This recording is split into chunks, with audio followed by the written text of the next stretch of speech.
আল্লাহ ইয়াহজুরাহা, স্ত্রীর থেকে আলাদা থাকা যাবে না, বিশেষ করে রাতে। প্রয়োজনে যদি আলাদা হওয়া লাগে স্ত্রীর কাছে পরামর্শ করে আলাদা থাকা লাগবে প্রয়োজনে। এই জন্য বিদেশ যাইতে হলে স্ত্রীর পরিপূর্ণ সম্মতি থাকা লাগবে। কই যেতে গেলে পরিপূর্ণ সম্মতি, হ্যাঁ পরিপূর্ণ সম্মতি লাগবে। হ্যাঁ সমস্যা আছে কিন্তু। যেখানে যান, এই যে তাবলিগ 3 দিন 7 দিন 40 দিন যেখানে যেতে হবে স্ত্রীর পরিপূর্ণ সম্মতি থাকা লাগবে এগুলোতে। তো এই জন্য দিনদার হওয়া। এখন দেখেন বুখারী শরীফের হাদিস শুনি আগে, 5202 নম্বর হাদিস।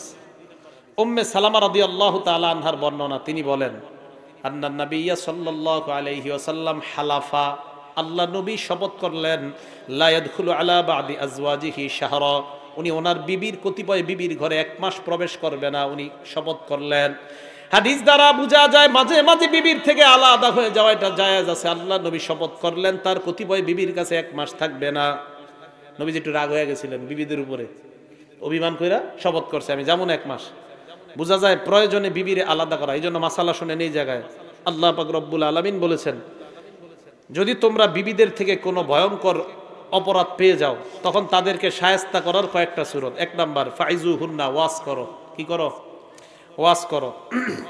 1 নাম্বার ওয়াজ করো, বিবিদেরকে ওয়াজ করতে থাকো করতে থাকো। যদি কাজ না হয় 2 নাম্বার ওয়াহজুরুহুন্না ফিল মাদাজি, বিছানা আলাদা করে দাও।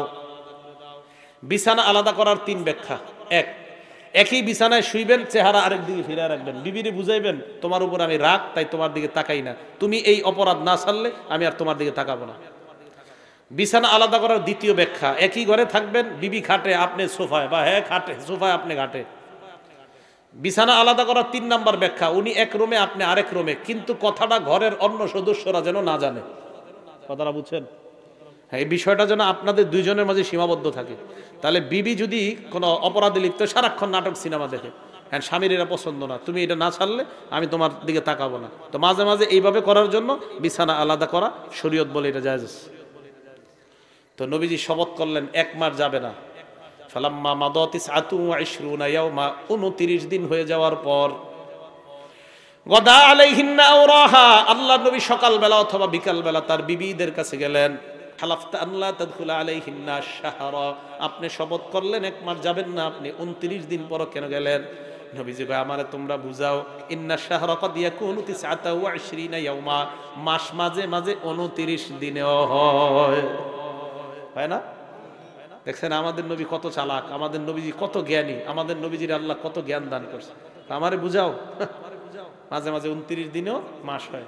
তাহলে এই হাদিস দ্বারা বোঝা গেল প্রয়োজনে আলাদা হওয়া যায়, বাকি বিবির সাথে থাকাটাই এটা বিবির হক।